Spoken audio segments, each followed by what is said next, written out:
It's a great honour to be invited to give the Bradfield Oration, an event that has become a major fixture on the annual calendar of our state. And watching that video before Ben's address and seeing Lucy Turnbull launching the 3 cities plan a few years ago and then Dom trumping it with his 6 cities plan a few years later, I wanted to scoop the pool and announce 12 cities today, but I won't. I've resisted the urge. But in all seriousness, the address is an opportunity to lay out the plans and ideas for a great city and to do it in front of influential leaders in our civic life. In the past, this address has been a platform to debate infrastructure, roads, urban growth, planning, public transport, taxes, as well as the intangible characteristics of a city. They're difficult to identify, things like culture and experience and the temperament of a city. All of those contributions, sometimes at odds with one another, have been used to lay out competing visions about what's possible, what to avoid, and what we're collectively missing out on in this beautiful city. I've noticed in the past that keynote speakers and some panellists at this address have been split in the past into 2 groups: those who are in government and are responsible for the executive leadership of the state or the country, and those who aren't, but are looking in from the outside. The outsiders are far freer to offer advice and ideas without price tags attached, without any real regard for timelines or already commenced projects or contracts or budgets. And I should know, because that's exactly what I did last year as Leader of the Opposition.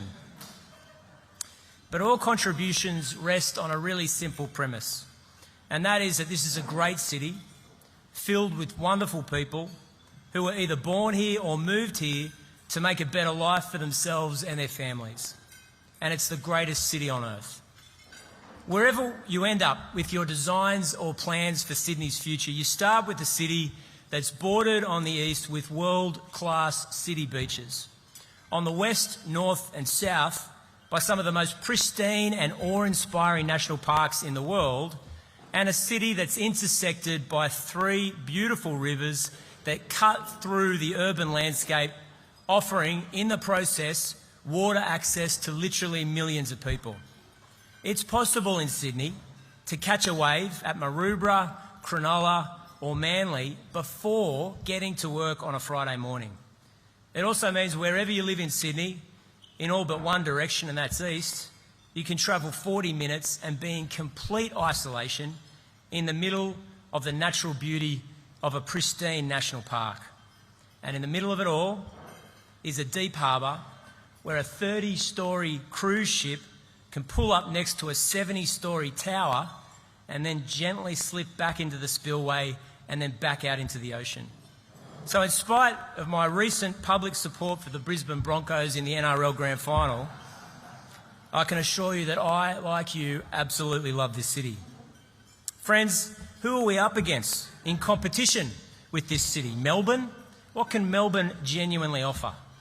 It seems to be, if you listen to Melburnians, a mix of, quote, check out our coffee lanes and some kind of Parisian feel, except that it doesn't have the Louvre, it doesn't have Haussmann architecture, it doesn't have Bonaparte boulevards, it doesn't have the Musée d'Orsay, it doesn't have the Eiffel Tower. In other words, it's Paris without any of Paris's landmarks, but with Paris's alleyways.